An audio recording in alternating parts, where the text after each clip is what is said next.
안녕하세요. 책 읽어주는 편안한 엄마입니다. 오늘은 한국적 상담의 대가로 알려진 심리학자 장성숙의 불행한 관계 걷어차기 중 일부를 읽어드리겠습니다. 저자는 카톨릭대학교 심리학과 상담교수로 30년간 재직 후 명예교수로 추대되었습니다. 현재 한국인의 정서에 부합하는 현실 역동 상담을 발전시키는 데 주력하고 있으며 이 이론을 토대로 연구하는 상담 전문기관인 극동상담심리연구원의 소장으로 활동하면서 상담가를 위한 다양한 교육 프로그램을 진행하고 있습니다. 또한 이 책에서 저자는 자존감을 지키며 건강한 인간관계를 맺는 10가지 원칙을 제시하고 있습니다. 그의 저서로는 심리상담의 허와 실, 사람에겐 사람이 필요하다, 한국인의 심리상담 이야기 등이 있습니다. 저의 낭독과 함께하는 이 시간이 여러분의 바쁜 일상에 조금은 유익한 시간이 될 수 있기를 소망합니다. 펴낸 곳 스몰 빅 미디어 지은이 장성숙 불행한 관계 걷어차기 첫 번째 원칙 감정의 찌꺼기를 남기지 마라. 눈물도 죄가 될 수 있다. 나를 찾아온 부부는 그런대로 잘 산다고 여겼었는데 결혼 6년 차에 접어든 지금은 엄청나게 싸운다고 했다. 그야말로 권태기를 맞이한 것 같다고 하면서도 아이들이 있으니 이 고비를 잘 넘겨야 할 것 같아 상담을 받기로 했단다. 그들에게 상담을 받게 된 구체적인 이유를 묻자 남편이 고개를 흔들며 아내가 툭하면 눈물을 주룩주룩 흘린다고 했다. 처음에는 그런 모습을 보며 자기가 여자를 울리는 천하의 못된 남자가 되는 기분이 들어 앞뒤를 가릴 새도 없이 아내를 구슬리고 맞춰주며 양보했단다. 그런데 어느 순간부터 그렇게 하는 게 지겨워지더니 이제는 아내가 우는 모습을 보기만 해도 천불이 나며 역겨움이 일어난다고 했다. 불만이 있으면 말을 하지 울기는 왜 우느냐는 것이었다. 남편의 이러한 푸념이 채 끝나기도 전에 옆에 있던 아내는 수도꼭지처럼 두 볼에 주룩주룩 눈물을 흘리며 저절로 눈물이 나오는데 그것마저 억지로 참아야 하냐며 반박했다. 이런 식으로 두 사람은 집에서 하던 행동을 내 앞에서도 반복하며 싸웠다.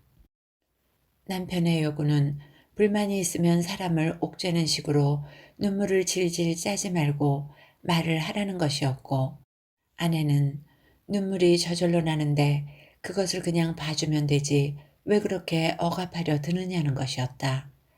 나는 양쪽의 푸념을 듣다가 아내에게 어린애도 아니고 조만간 40대가 될 어른일 뿐만 아니라 아이를 둔 엄마인데 왜 그리 우느냐고 물었다.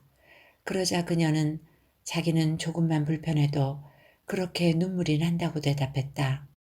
그녀는 어려서부터 자기는 그렇게 울었고 또 그렇게 실컷 울고 나면 가벼워진다고 답했다. 나는 함께 사는 배우자가 우는 것을 그토록 싫어하면 울지 않도록 노력하는 모습을 보여줘야 그도 좋아하지 않겠냐고 말했다. 그러자 그녀는 참아지는 게 아니라며 남편이 자기를 그러려니 하고 봐주면 되지 않냐고 도리어 반문했다. 논리적으로 틀린 말은 아니었다.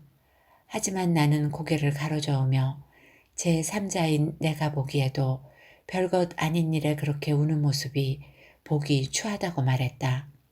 추하다는 과격한 표현에 그녀가 화들짝 놀라며 나를 냉랭하게 쏘아봤다.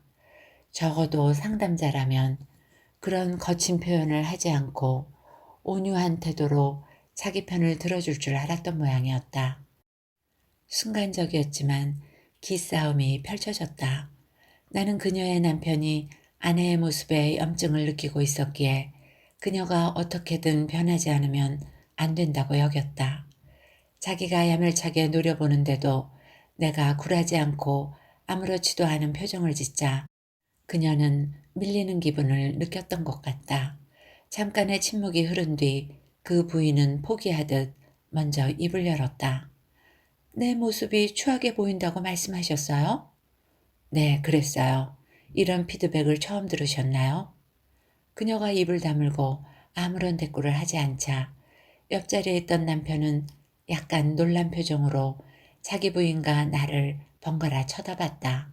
그러서도 전혀 예상하지 못한 상황이 전개된다고 여기는 것 같았다.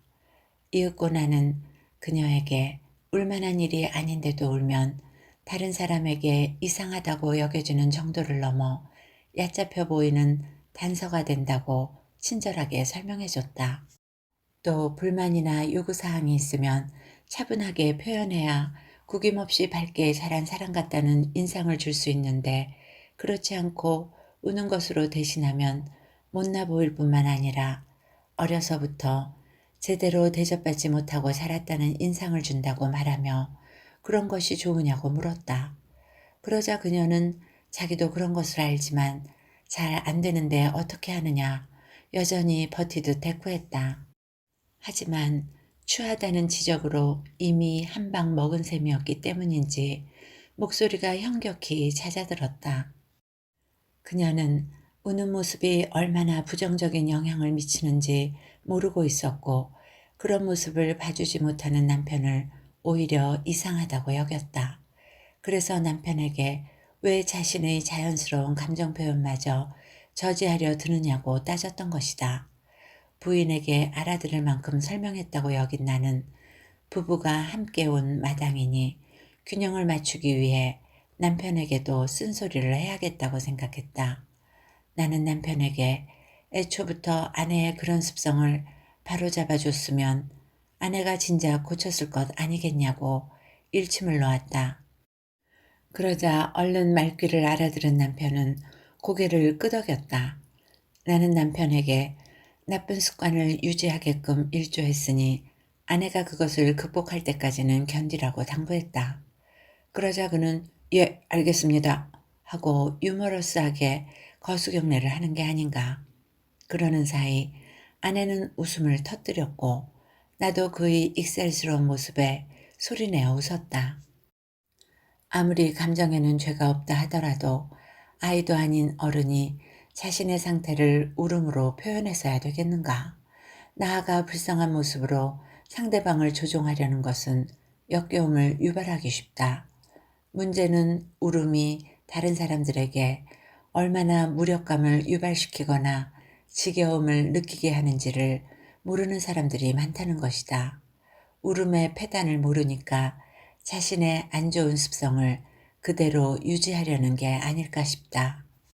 그 부인의 말대로 자기가 울고 싶어서 운다거나 상대방을 조종하기 위해 고의로 울지는 않을 것이다.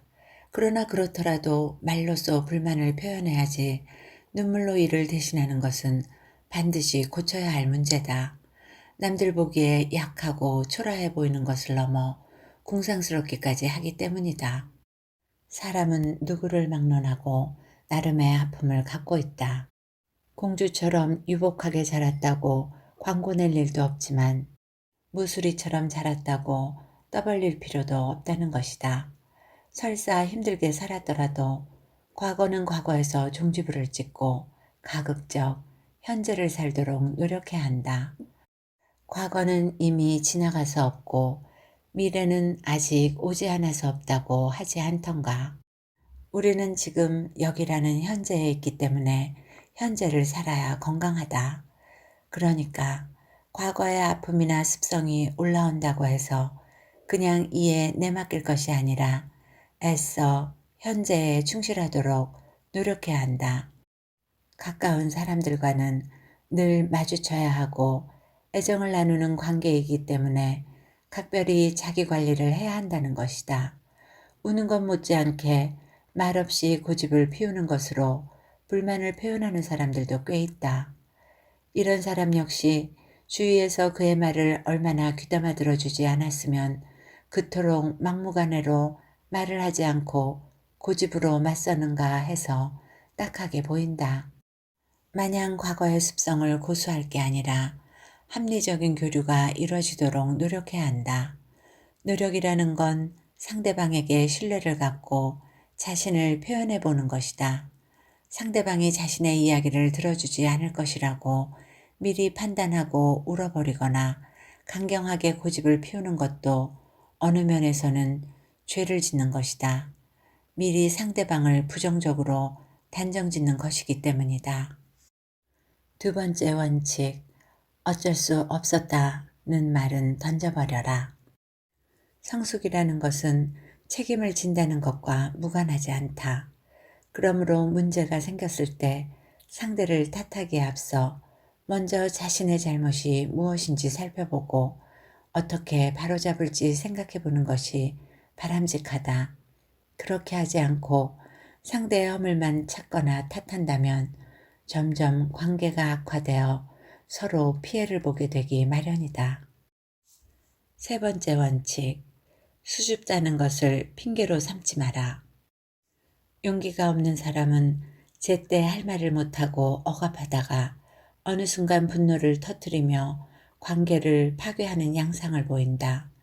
정신분석에서는 과도한 수줍음을 자신의 공격성을 차단하기 위한 일종의 방어 기제로 보기도 한다. 굳이 학문적으로 따지지 않더라도 지나친 수줍음은 의존심의 변형으로 누군가가 그 사람이 할 행위를 대신해 줘야 하는 것을 의미하기 때문에 주의를 피곤하게 만들기 쉽다. 따라서 수줍음이란 핑계 아래 숨지 말고 당당하게 자기 목소리를 내야 한다. 그렇게 하지 않으면 비겁해지는 것은 물론 자신의 정신건강을 지키기도 어려워진다. 정신건강을 유지하기 위해서는 감정을 적당히 드러내고 발산해야 한다. 불편하다고 수동적으로 덮거나 피하는 것은 바람직하지 않다. 네 번째 원칙, 악마는 디테일에 숨어 있음을 직시하라. 세상의 일이라는 게 그렇듯이 문제는 대개 작은 것에서부터 시작된다. 이혼하느냐 마느냐 하는 거창한 문제로 고민하는 사람들도 잘 살펴보면 아주 사소한 것에서 그렇게 격돌하게 됐다는 것을 알 수 있다. 가령 단추가 떨어졌는데도 방치했다든가, 제때 전화를 받지 않아 견딜 수 없었다든가, 공과금 내는 기일을 넘겨버렸다든가 하는 식이다. 그동안 참고 지냈는데 이제는 더 이상 참을 수 없다는 것이다. 이러한 언쟁을 바라보고 있자면 티끌 속에 우주가 있고 우주 속에 티끌이 있다는 말이 떠오른다. 이런 맥락에서 우리는 큰 행동만이 아니라 작은 행동에 대해서도 세심한 주의를 기울일 필요가 있다. 사람은 아무런 이유나 목적 없이 행동하지 않는 목적론적인 존재이기에 자잘한 행동에도 그 나름의 의미가 묻어나오기 때문이다. 다만 우리가 그것을 자각하고 있느냐 못하느냐의 차이를 보일 뿐 그냥 아무런 연결 없이 하는 행동은 없다. 우리의 운명을 가르는 것도 사실 소소한 것들에서 비롯하는지도 모른다. 티끌모아 태산이라고 작은 것들에서 마음이 좋아지거나 상하고 마침내 그것이 분기점을 만들어내기 때문이다. 그러므로 갈등이나 문제는 대부분 작은 것에서 비롯한다는 점을 이해하여 사소한 것일지라도 세심한 관심을 기울이고 즉시 처리해 고이지 않도록 하는 게 중요하다.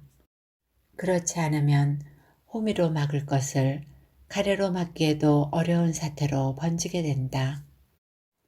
다섯 번째 원칙, 내면만큼 외면도 중요하게 생각하라. 어른의 위치를 만드는 것. 나를 찾아온 부인은 큰 동서에 싸늘한 눈매가 싫어서 시댁에 가기 싫다고 고민을 털어놓았다. 그렇다고 자기를 예뻐해주는 시어머니를 찾아뵙지 않을 수도 없어 괜히 무고한 남편에게나 짜증을 내고 있는 중이라고 했다. 그 부인은 약사로서 제법 돈을 잘 벌었다.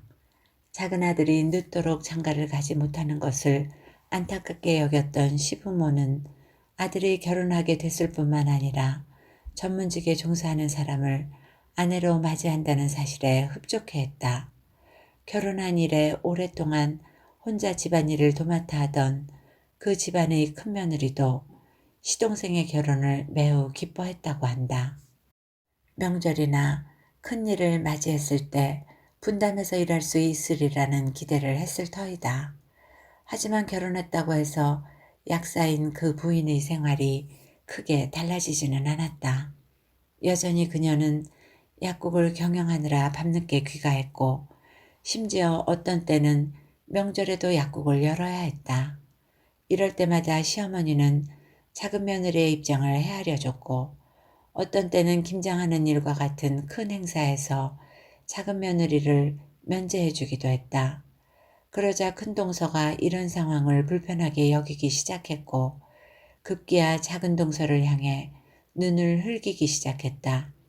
어쩌다 부딪히게 됐을 때 큰동서가 가시돋친 말을 내뱉었는데 그러한 것을 못마땅하게 여긴 시부모는 큰며느리에게 쓴소리를 했다.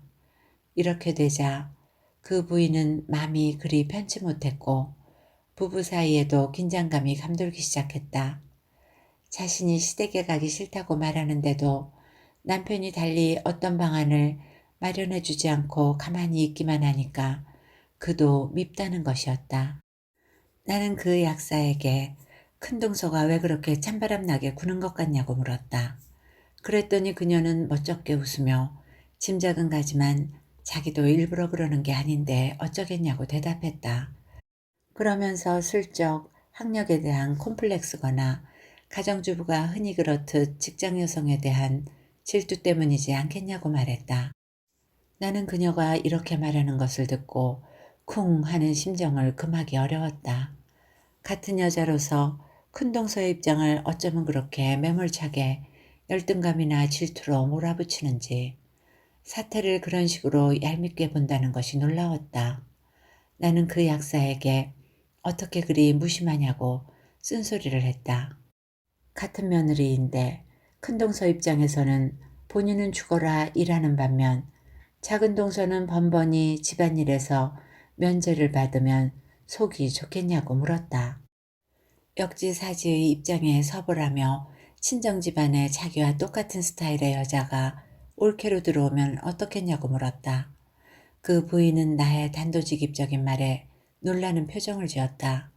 그러면서도 나의 말이 듣기엔 거북해도 틀리지는 않았다고 여겼는지 주춤하며 고개를 숙였다. 나는 한결 누그러진 어조로 일러줬다.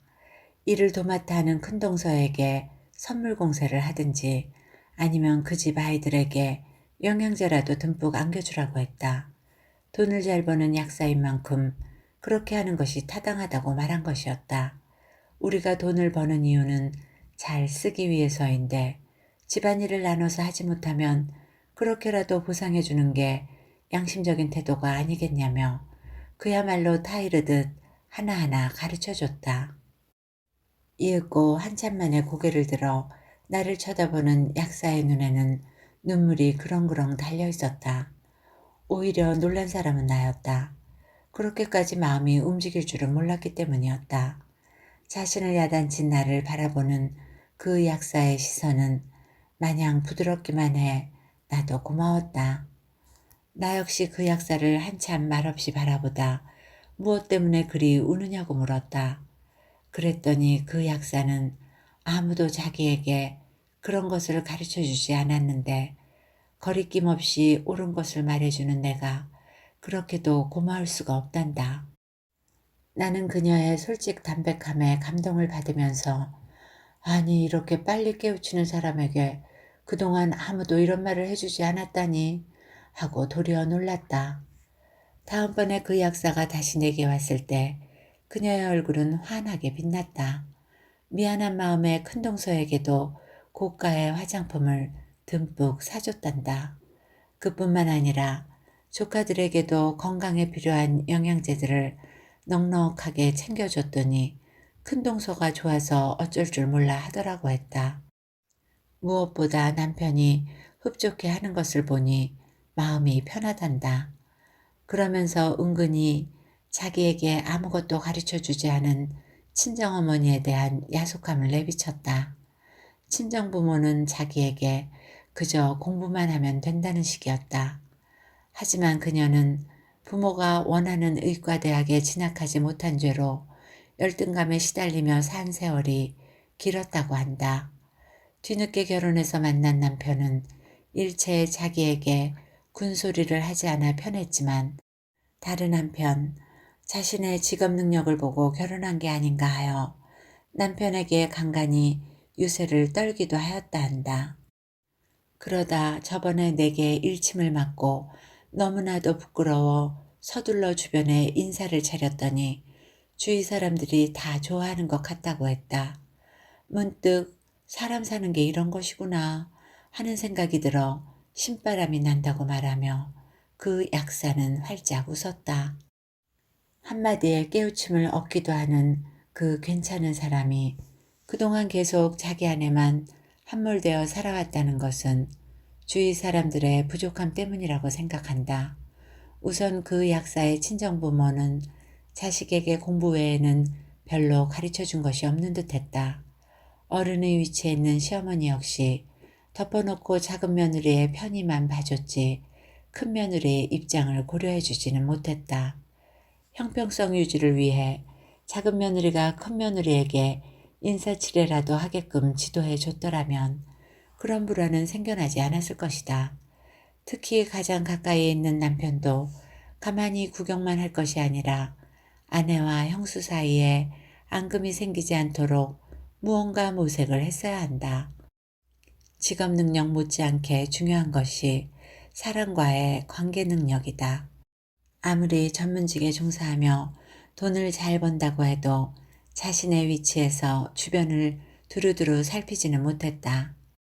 결혼을 했으면 자신에게 부과된 다양한 위치 및 역할에 눈을 떠야 한다. 그렇게 함으로써 어른이 되어가는 것이지 다른 것이 어른의 위치를 만드는 게 아니다. 6번째 원칙, 생각을 흙과 백으로 나누지 마라. 정신건강은 유연성에 비례한다. 사물이나 대상을 바라보는 시각이 경직되면 될수록 그만큼 마찰을 일으키고 유연하면 그만큼 상대를 표현할 수 있다는 것이다. 사실 이 세상에 확고부동한 것은 아무것도 없다. 모든 게 변하듯이 상황이나 시간에 따라 견고해 보이던 것들도 다 퇴색하기 마련이다. 기억도 변하는 것을 볼 수 있다. 마음 상태에 따라 기억이 다르게 편집되기도 하고 까맣게 잊고 있던 것들이 느닷없이 떠오르기도 하는 등 기억도 마음 상태에 따라 달라진다. 생각이라는 것은 더더욱 가변적이다. 생각이 가변적이라고 해서 말하기를 자제하려는 의미는 아니다. 다만 어떤 견해를 말할 때 극구 그것이 옳다고 고집을 피우기보다는 그렇게 생각하는 근거를 제시하면서 담백하게 자신의 의견을 내놓는 정도로 표현하는 게 바람직하다는 것이다. 그렇지 않고 지나치게 자신의 견해만 강조하다가는 자칫 독선에 빠지거나 오류를 범할 수 있어 조심해야 한다. 이러한 생각의 특성상 우리에게 필요한 것은 다양한 관점에서 살펴볼 수 있는 유연성을 키우는 일이다. 특히 실제로 갈등이나 마찰이 생겼을 때는 얼른 역지사지를 해보는 것이 좋다. 7번째 원칙, 불가능한 상황에서도 고개를 들어라. 상대를 진정으로 사랑한다면 우리는 어려서부터 사랑이라는 말을 많이 들으며 자랐다. 가족을 사랑하고 친구를 사랑하고 이웃을 사랑하고 관계 속에서 얼마나 많은 인정과 지지를 받느냐가 우리의 행복을 결정한다는데 그렇다면 누군가를 많이 사랑하는 것은 최상의 덕목 중 하나일 것이다. 그런데 누군가를 진정으로 사랑한다는 것은 그리 쉬운 일이 아니다.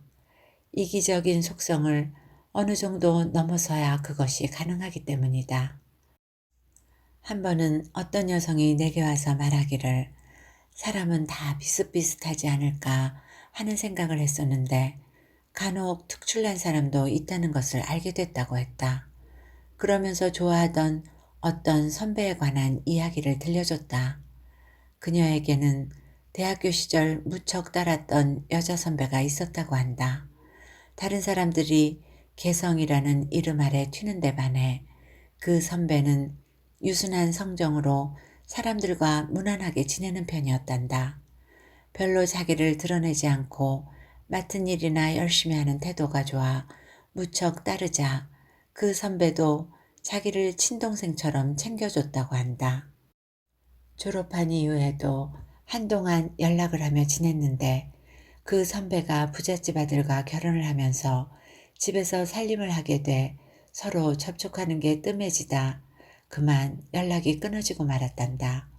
그러던 어느 날 자신의 동기가 그녀에게 그 선배에 관한 소식을 전해줬다고 한다.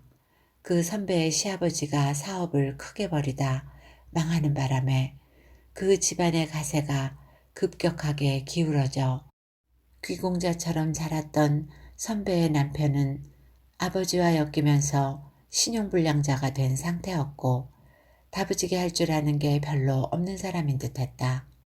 급기야 선배가 작은 트럭에 생활용품을 싣고 다니며 생계를 이어가고 있다는 얘기였다.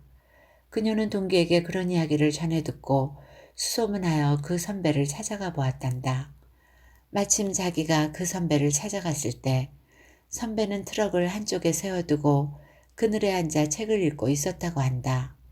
그 참하던 선배가 그렇게 생활전선에 나온 모습에 놀라 어쩔 줄 몰라 하고 있었는데 정작 선배는 해맑은 얼굴로 아무렇지도 않아 하더란다. 자기라고 그런 일을 하지 말라는 법이 어디 있냐며 크게 욕심을 부리지 않으면 할만하다며 도리어 울먹이는 그녀를 위로하기까지 했단다. 대학교 시절 선배의 순박하면서도 자연스러운 모습이 인상적이었는데 그런 모진 환경에 처하고서도 여전히 그러한 모습을 지키고 있더라고 말하며 그 여성은 눈시울을 붉혔다. 그 선배야말로 아무리 상황이 험악해도 오염되지 않는 영국 같다고 했다. 나도 그 이야기를 들으며 무척 감동했다. 우리 각자는 과연 어떤 모습으로 살아가고 있는가? 우리는 사랑이라는 이름으로 만나서는 상대를 어떻게든 자신이 원하는 대로 끌고 가려 한다. 조금이라도 자기 뜻에 어긋나면 그때부터는 눈을 흘기고 울며 불며 바닥을 드러내기 일쑤다. 정도의 차이는 있겠지만 대개가 그런 형상을 하며 살아가고 있지 않은가. 그래서 누군가가 말하기를 시절이 좋을 때는 누구나 다 너그럽고 후하게 처신할 수 있지만 상황이 나빠지면 그때부터는 교양이며 염치며 내던지고 싸우기 시작한단다. 사랑은 악조건에서 그 진가를 발휘하는 것이라며 함부로 사랑이라는 말을 입에 올리지 말라고 했다. 감내할 힘이 없으면 사랑도 하기 어렵다는 것이었다. 상황에 따라 휘둘리지 않을 정도로 꼿꼿할 수 있을 때 비로소 자신을 아름답게 지키고 동시에 상대를 있는 그대로 수용할 수 있게 된다는 말이다. 8번째 원칙. 지나친 배려로 자신을 힘들게 하지 마라. 9번째 원칙. 친구 되기 싫다고 적이 되지는 마라. 사람은 나이에 맞게 살아야 한다는 말이 있다. 이것이 의미하는 바는 아이는 아이다워야 하고 어른은 어른다워야 한다는 것이다. 정형화된 어떤 모습을 지칭하는 게 아니라 나이나 상황에 따라 모습을 달리해야 한다는 말이다. 서로 다른 대상과 관계할 때는 공존을 위해 또는 서로의 자존감을 세워주기 위해 그때그때 적절한 태도를 취할 줄 알아야 한다.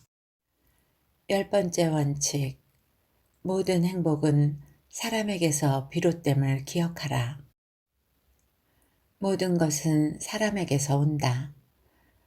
내게 상담을 받으러 온 여성은 사귀던 남자친구가 동시에 다른 여자를 사귀는 바람에 그 충격으로 불안장애를 앓고 있었다. 이야기를 들어보니 그녀가 사귀던 남자는 그리 신뢰할 만한 사람이 아니었다. 사람이 살아가는 동안 엉뚱한 길로 빠져들 수도 있는데 아니다 싶으면 얼른 발을 뺄 수도 있어야 한다. 그런데 잘못된 줄 뻔히 알면서도 방향을 틀지 못하는 외골수적인 사람들이 의외로 많다. 이 여성도 그런 부류에 속하는 사람이었다. 이 여성에게 나는 기회가 있을 때마다 그 남자가 책임감을 지닌 사람이 아니라는 점을 일러주며 마음을 추스를 수 있도록 도왔다. 하지만 한번 터져나온 불안장애는 좀처럼 가라앉질 않았다. 가라앉는 듯 하다가도 조금만 힘든 일이 생기면 도지곤 했다. 그리하여 나는 남자친구의 배신은 어디까지나 취약성이 드러나도록 한 계기에 불과하고 본질적인 문제는 그런 남자로 인해 불안장애까지 알아야 하는 이 여성의 취약성이라고 여겼다.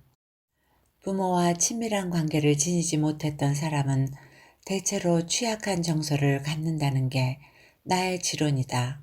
어떠한 연유로든 성장 과정에서 부모와 친밀한 관계를 경험하지 않았던 사람들은 믿는 구석이 약하기 때문인지 쉽게 불안해한다. 이러한 사람들은 상담을 통해 상담자와의 관계를 바탕으로 다시 성장하는 기회를 맞이하는 게 필요하다. 이 여성도 그러한 경우였다. 외골수적인 특성을 지닌 데다가 사람들과 어울리는 것을 힘들어했던 그 여성은 다행히 내게 2년 넘도록 꾸준히 상담을 받았다. 그러한 과정에서 점차 표현이 자유로워지는 것과 비례해 그 남자에 대한 마음을 서서히 접는 듯했다. 어느 날 그녀가 대학교 동기였던 어떤 남자에 대해 말했다. 오랫동안 직장을 잡지 못했던 그 남자 동기는 뛰어난 미인과 사귀고 있었다고 한다. 그 미인은 남자가 직장을 갖지 못하고 있는 동안에는 온갖 지지와 격려를 해가며 잘 지냈는데 남자가 직장을 갖게 되면서부터는 불만을 터뜨리기 시작했단다. 남자가 그동안 신세진 다른 사람들을 만나 한 잔 산다든가 옛 친구를 만나 어울리는 사회활동을 전개하자 여자가 그것을 견디지 못했기 때문이란다. 이러한 사실을 내게 말해줬던 그녀는 그 미인이라는 여자가 그렇게 해서는 안 된다고 했다. 사람은 반드시 다른 사람들과 어울리는 사회성을 지녀야 하고 바로 그것이 건강하게 사는 지표가 아니겠냐고 말했다.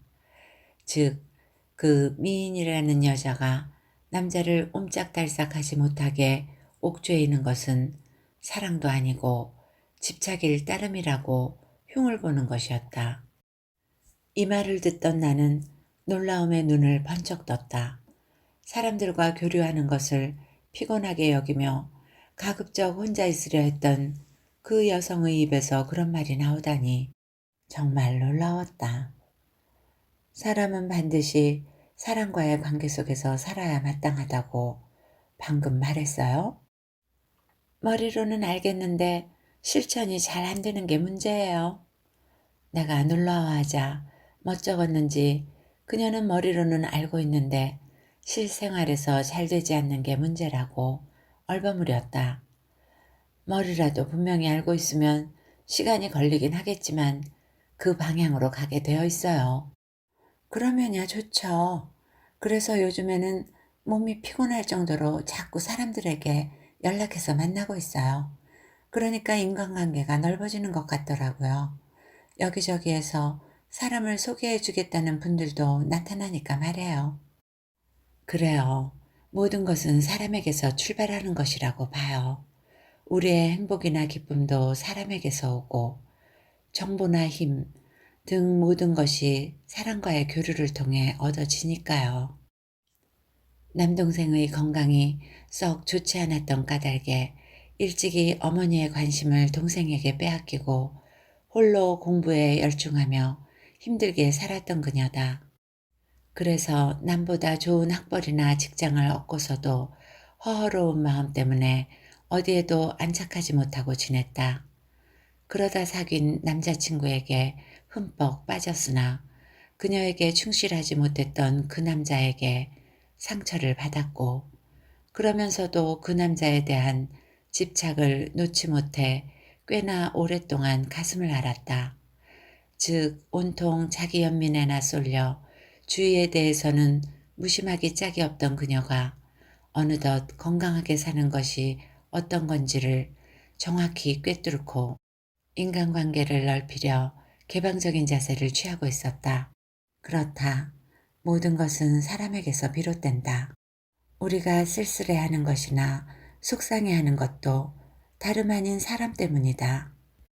우리가 행복해하거나 기뻐하는 것도 사람과의 관계를 통해서지 다른 것을 통해서가 아니다. 아무리 많은 업적을 이룬다 해도 함께 나눌 사람이 없으면 쓸쓸한 나머지 허망하다. 이 세상의 모든 삶의 가치는 사람에게서 시작하고 마무리 역시 사람에게로 귀결시킬 때 이루어진다고 보기 때문에 모든 가치의 중심은 반드시 사람이어야 한다.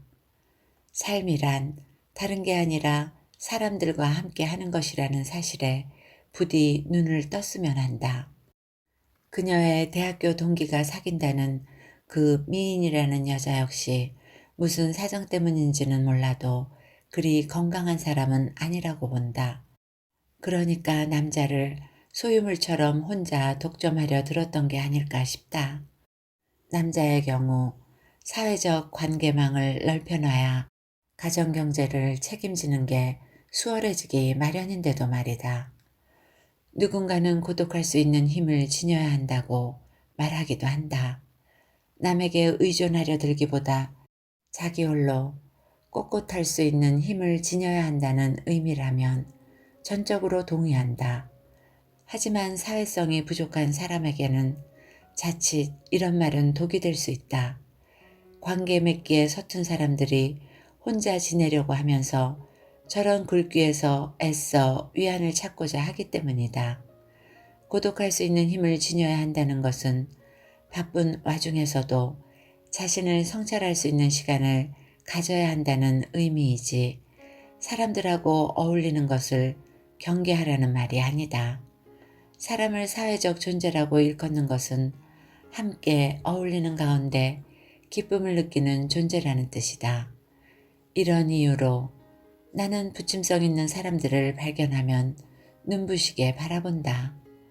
거부당하는 것에 노여워하거나 두려워하지 않고 스스럼 없이 사람들에게 다가서는 몸짓을 보면 건강하게 자랐다고 여겨지기 때문이다. 사람들과 잘 지내려는 친애의 욕구를 이런저런 이유로 억압하지 않고 자연스럽게 발산하는 게 부침성이라 생각한다. 다시금 강조하는데 사람들이 느끼는 행복이란 다름 아닌 인간관계에서 얻어지는 것이고 불행 또한 인간관계의 틀어짐에서 오는 것이다.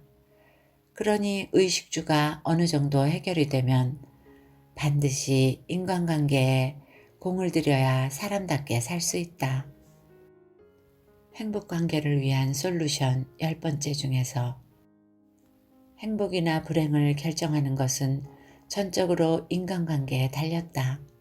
가족관계나 동료관계에서 이해받고 지지를 받으면 받은 만큼 즐겁고 배척을 당하면 당한 만큼 삭막해져 불행을 느끼기 마련이다. 아무리 많은 것을 이룩했어도 주변에 사람들이 없으면 외로워 견디기 어려운 게 사람이기 때문이다. 이제는 무엇보다 우리의 행불행을 결정짓는 인간관계를 좋게 만들어가기 위해서 힘써야 한다. 읽어드릴 부분은 여기까지입니다.